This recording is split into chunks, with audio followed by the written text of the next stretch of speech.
কখন পুত্রদা একাদশী উপবাস পালন করা হবে, উপবাসের সঠিক তারিখ এবং তাৎপর্য জানুন। তবে তার আগে আপনি যদি ভিডিওটি পছন্দ করেন তবে দয়া করে চ্যানেলে সাবস্ক্রাইব করুন এবং যতটা সম্ভব ভিডিওটি লাইক ও শেয়ার করুন।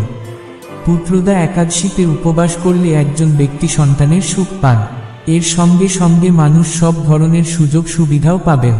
আসুন জেনে নেওয়া যাক 2025 সালের 9 বা 10ই জানুয়ারি কখন পুত্রদা একাদশীর উপবাস পালন করা হবে। এছাড়াও একাদশী উপবাসের তাৎপর্য জানুন। 2025 সালে আসা প্রথম একাদশী হল পুত্রদা একাদশী।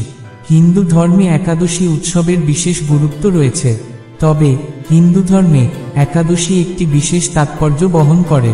পুত্রদা একাদশীর উপবাস বিশেষভাবে শিশুদের সুখের জন্য রাখা হয়, এর ফলে ঘরে সুখ শান্তি বজায় থাকে। আসুন জেনে নেওয়া যাক 2025 সালে কখন পুত্রদা একাদশীর উপবাস পালন করা হবে। ভিডিওটি ভালো লাগলে চ্যানেলটি সাবস্ক্রাইব করুন। 2025 সালে পুত্রদা একাদশী কখন হবে সেটা জেনে নেই।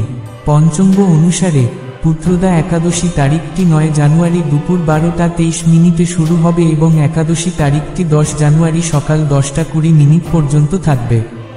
শাস্ত্র অনুসারে পুত্রদা একাদশীর উপবাস 10ই জানুয়ারি পালন করা হবে, কারণ এটি উদয় যুগের একাদশী তারিখ। পুত্রদা একাদশী উৎসবের তাৎপর্য কি? আসুন জেনে নিই যে পুত্রদা একাদশীর উপবাস সন্তানের জন্মের জন্য রাখা হয়। এর পাশাপাশি এটিও বিশ্বাস করা হয় যে এই উপবাস করার মাধ্যমে ব্যক্তির বাড়িতে সুখ ও শান্তি বজায় থাকে। এই দিনে ভগবান বিষ্ণুর পাশাপাশি দেবী লক্ষ্মীরও পূজা করা হয়। ধর্মীয় বিশ্বাস অনুযায়ী একজন রাজা সুকান্তমনের কোনো সন্তান ছিল না। কোনো সন্তান হওয়ায় তিনি খুব দুঃখিত ছিলেন। কে তার স্থলাভিষিক্ত হবেন তা নিয়ে রাজা সবসময় চিন্তিত থাকতেন। এ নিয়ে তিনি খুব চিন্তিত ছিলেন। তারপর একবার এক ঋষি তাকে পুত্রদা একাদশীতে উপবাস করার পরামর্শ দেন।